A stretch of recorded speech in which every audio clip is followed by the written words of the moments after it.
Salve, salve, simpatia. Tudo bem, pessoal? Hoje a nossa aula é sobre, ainda continuando, né, com aspectos físicos da paisagem, particularmente falando sobre a questão do relevo, né? Só que o relevo em termos de morfoestrutura. Então, você imagina uma casa. Essa casa tem lá o seu alicerce, né? É a morfo, no nosso caso, né? É a morfoestrutura do território. O que vai acontecer depois, deposição de material, desgaste, essa coisa toda, é o que nós chamamos de morfoescultura. Então, morfoestrutura e morfoescultura.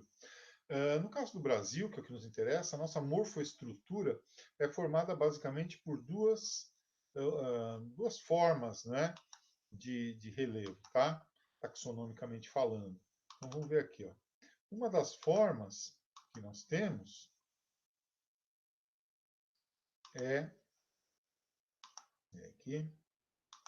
Uma das formas que nós temos, então, nós estamos nos referindo, só para deixar claro aqui para você que está me acompanhando, Geografia, caderno 2, aula 26 e 27, página 300, aula 26 e 27, página 352, tá? No livro texto, páginas 75 e 76. Bem, nós temos então duas estruturas de relevo para lembrar, tá bom? Os escudos cristalinos. Vou pegar aqui pegar um ponteirinho aqui e marcar texto para a gente, ó. Os escudos cristalinos, tá? E as bacias sedimentares. Então nós temos essas duas formas de relevo na morfoestrutura brasileira. Os escudos cristalinos são áreas antigas que já sofreram muita erosão. Tá? Escudo, liso, baixo, arredondado, certo? E depois, as bacias sedimentares são aquelas áreas onde aconteceu deposição do material que se desagregou, né, da área que hoje em dia são os escudos cristalinos. Entendeu? Então, são as duas formas, escudos cristalinos e bacias sedimentares. Eu preciso que você associe isso, de qualquer maneira, ao seguinte, ó. Escudo cristalino. Volta aqui que deu zica. Volta. Os escudos cristalinos são aquelas áreas próprias para, digamos assim, encontrar mineral metálico, tá? Então, nos escudos, você encontra mineral metálico. Ferro, alumínio, manganês, né? E depois, nas bacias sedimentares, é que você vai encontrar combustível fóssil. Não dá para ser o contrário, não dá para ser de outro jeito, tá? Combustíveis fósseis, carvão mineral, petróleo, gás natural, xisto pirobetuminoso, você encontra sempre em bacias sedimentares. Minério de ferro, alumínio, ou bauxita, né, que vira alumínio, manganês, você encontra nos escudos cristalinos, tá? São essas duas formas de relevo que você encontra no Brasil, na nossa morfoestrutura, né? Então aqui você tem um mapa mostrando isso. A maior parte do nosso terreno, a bacias sedimentares, essas áreas mais clarinhas aqui, né? Depois essas áreas com esse rosinha, são áreas importantes sob o ponto de vista da formação do solo, viu? Território vulcânico. Então aqui o solo é muito bom, tá? É a famosa terra roxa, né? Depois, com esse outro marronzinho, olha, mais bacias sedimentares e com esse marrom mais escuro, os escudos cristalinos, né? As áreas onde você vai encontrar os minerais metálicos aí e tal. Então, a maior parte do território formada por bacias sedimentares, né? Bacias sedimentares, tá? Colado no exercício, ela trouxe até já o exercício printado aqui para gente, hein? Universidade Estadual de Goiás. Vamos ver o que a Universidade Estadual de Goiás quer de nós. Vamos ver aqui. Pronto. Ó, o mapa ao lado mostra as grandes estruturas geológicas do território brasileiro. Esclareça as informações do mapa respondendo as perguntas abaixo. O que é uma bacia sedimentar? Caramba, acabamos de falar. Olha. São as áreas deprimidas, quer dizer, rebaixadas do relevo, certo? Que podem ser, inclusive, formadoras de depressões depois, né?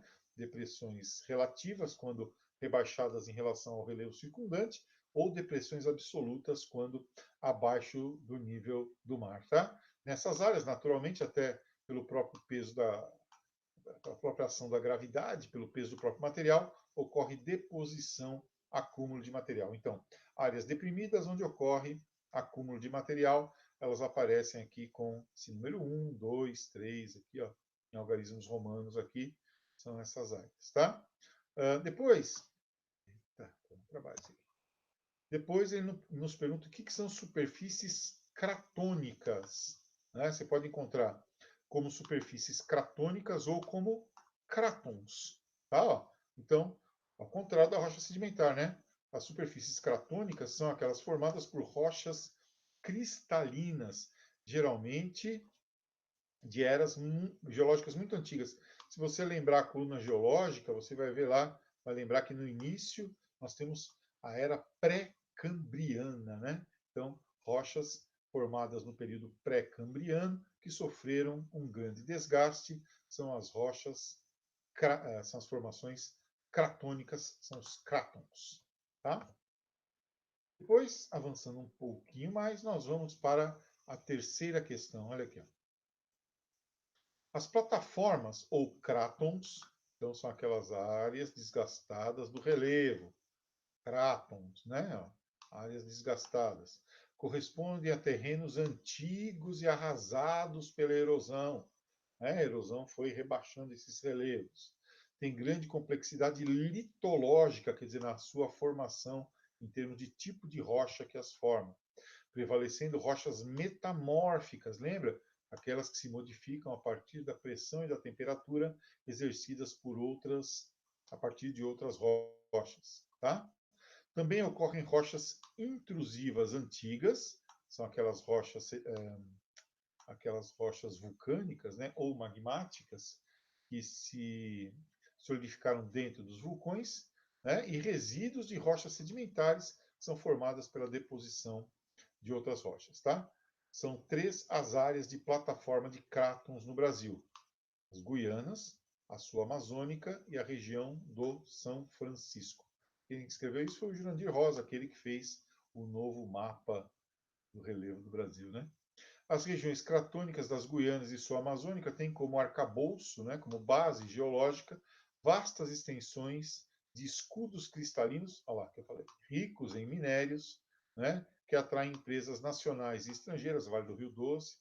Do setor de mineração, destacam-se por sua história geológica tem áreas de intrusão granítica, tá, ó, ricas em ferro e manganês, ricas então em minerais metálicos. Aqui a chave da questão é essa expressão aqui, ó, né? Ricas em ferro e manganês, tá? Lembrando que elas são bem antigas. Né? Você vai falar, professor, por que não pode ser a B? Ó, Cenozoico, lembra lá da coluna geológica? O Cenozoico é o último período, né? E nós estamos falando do pré-cambriano, um período bastante antigo, né? Tá? Apresentam áreas arrasadas que originaram a maior planície do país? Não, né? A maior planície não, a maior planície está lá no sul, tá? Possuírem em sua extensão terrenos cristalinos ricos em petróleo? Não, petróleo é bacia sedimentar.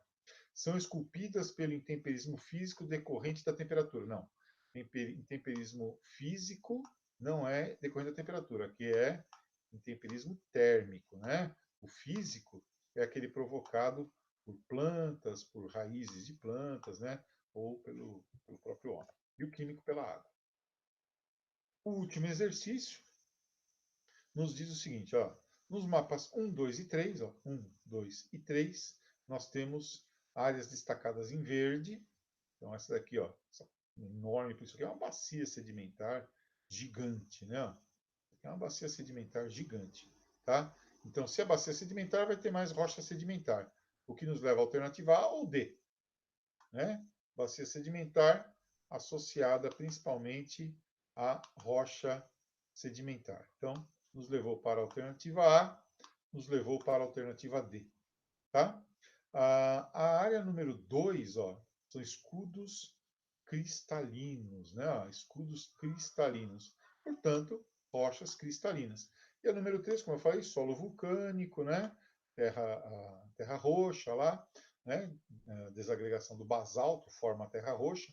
O basalto é uma rocha vulcânica, aqui, ó, vulcânica, sedimentar, cristalina e vulcânica, portanto, alternativa A. Depois, no Brasil, entre o Jurássico e o Cretáceo, houve o surgimento de vários diques de diabásio com direção noroeste. Puxa, que beleza. Além de campos de derrames basálticos. Aqui podemos relacionar o aparecimento de tais diques e derrames basálticos. Ora, evidente, né, pessoal? Evidente que o que aconteceu aqui, ó, foi a separação. Você poderia ter colocado só que foi a deriva continental, a separação tectônica, né? Mas o principal aqui é só olhar na coluna geológica, algumas aulas aí para trás, você vai ver que é a separação da Gondwana e a formação do Atlântico Sul, onde nós vivemos. Tá? Muito bem. Essa é a nossa aulinha relativa à parte de relevo, quanto à morfoestrutura do nosso país, né? Mais para frente nós vamos ter aí uma aula sobre o relevo do Brasil, com as classificações e tal. Não deixe de fazer, então, que eu já ia te pedir aqui, ó, o resumo das páginas 75 e 76. Os exercícios eu te dei aí a resposta, resolvemos juntos, né? Então, o que tem a fazer é o resumo das 75 e 76, fazer também o melhor possível. Tá bom? Qualquer dúvida, me procurem lá no grupo de dúvidas, que eu estou à disposição. Namastê.